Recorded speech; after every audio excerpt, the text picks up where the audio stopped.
dedicate this new church, it has been built after arguments. And we did so on the feast of the conversion of St. Paul.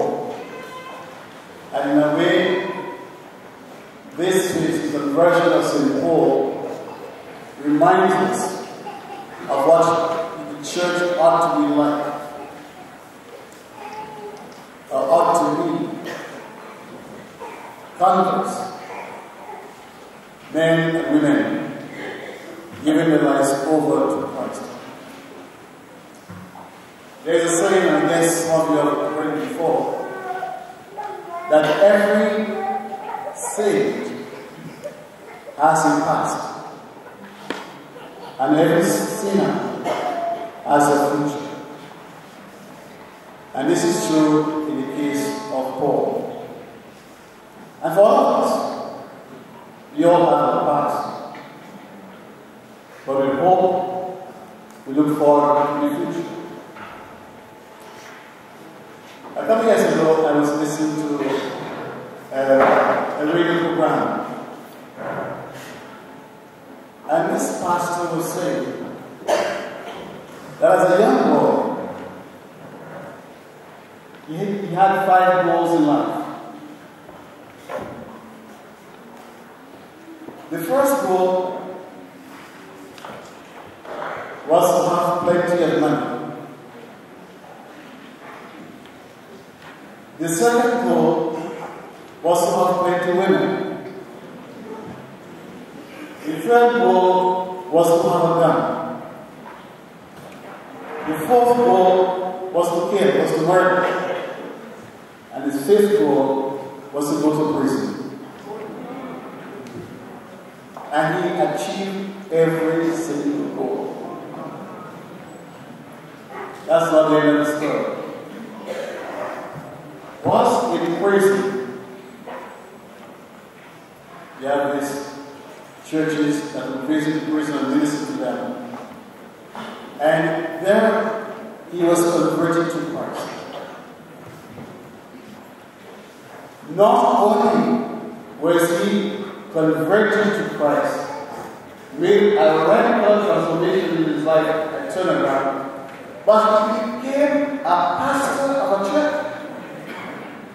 And today, he moves around the Caribbean, preaching the good news of Jesus Christ. And I tell you, he has a following. Because what people recognized was that not only did he perform those terrible acts, but they saw God's mercy working in him and through him. So many lives were changed. In a way, St. Paul was like this. St. Paul aggressively persecuted Christians. The second reading today, he speaks of his experience, of what he was like, and what he became after he was touched by God's grace and mercy.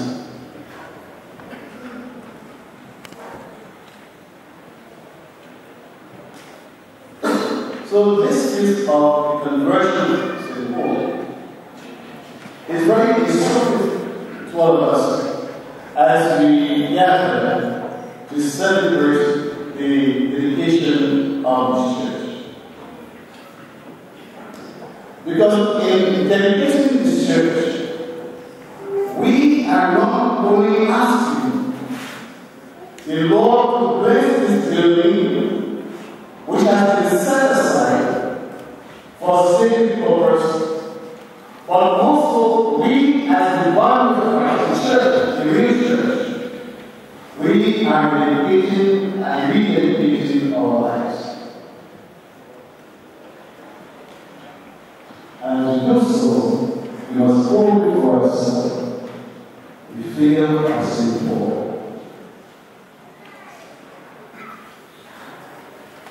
Today, we live in a society that is so vicious. As one person said to me, we live in a cultural society, and we are not giving God the chance to move and operate in our lives. You know, sometimes I see people or I hate people who are so vicious and cut them anger. And then they will all say, "Oh," and I said, "No, man, this is to forget." I want the same support I put in was a third person at one time.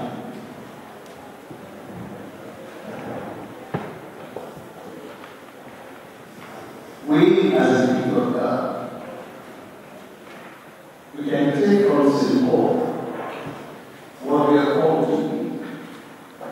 And it said by how we decided, we are not perfect. We are striving for perfection. And we shall make mistakes.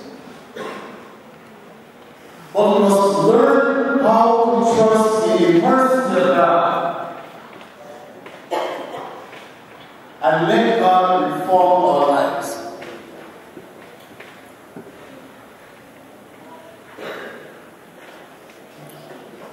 And as we do so, we learn how to build and to be church.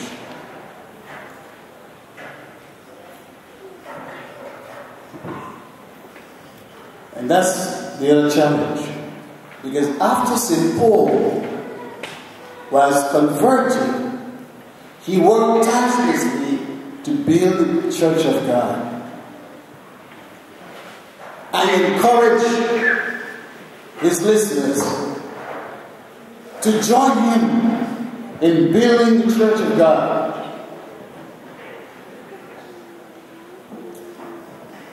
You know, this church, for its construction, it looks beautiful. But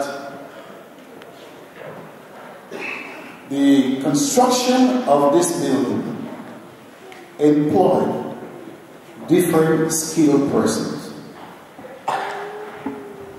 There is a carpenter, there is the mason, there is the electrician, the plumber, the tile layer, the joiner, the painter, and then all these came together to build this church. The carpenter could not have said to the mason, "I do not need you. You have no place in this construction." The tile layer could not say to the painter, "You are not wanted." There is room for every skill to bring this building into being. The same is true about building church. In a church, there is room for every single person. When we dismiss someone from being involved, we are weakening the church.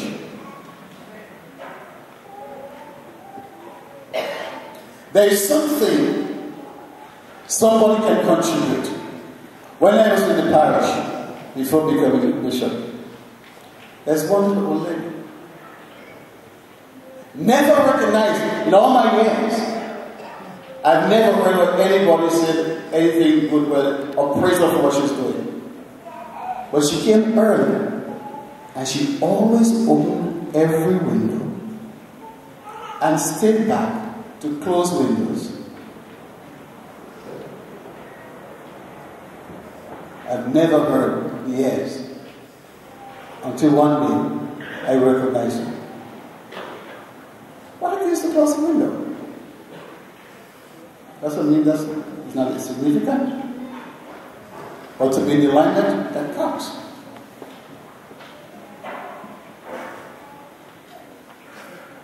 Dear friends, the church has a wonderful opportunity in this time to be a witness. the late John Paul II speaks of the springtime for the church. A springtime to bear witness. A springtime to let people know that God lives and God has power.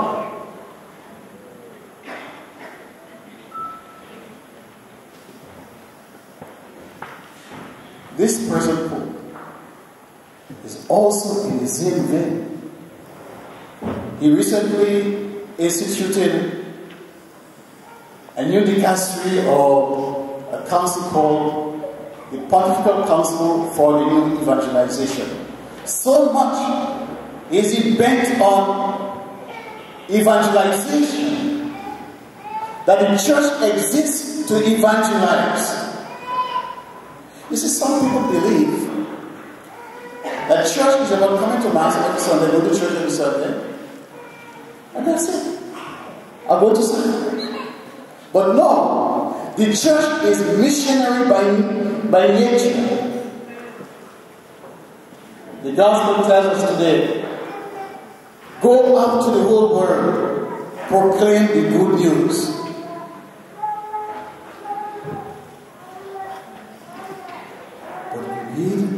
Church needs everybody.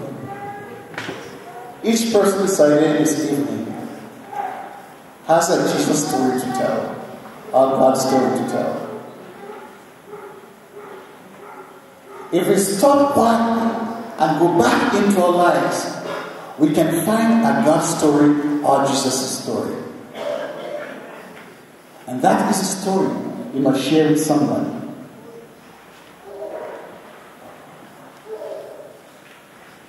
So as we dedicate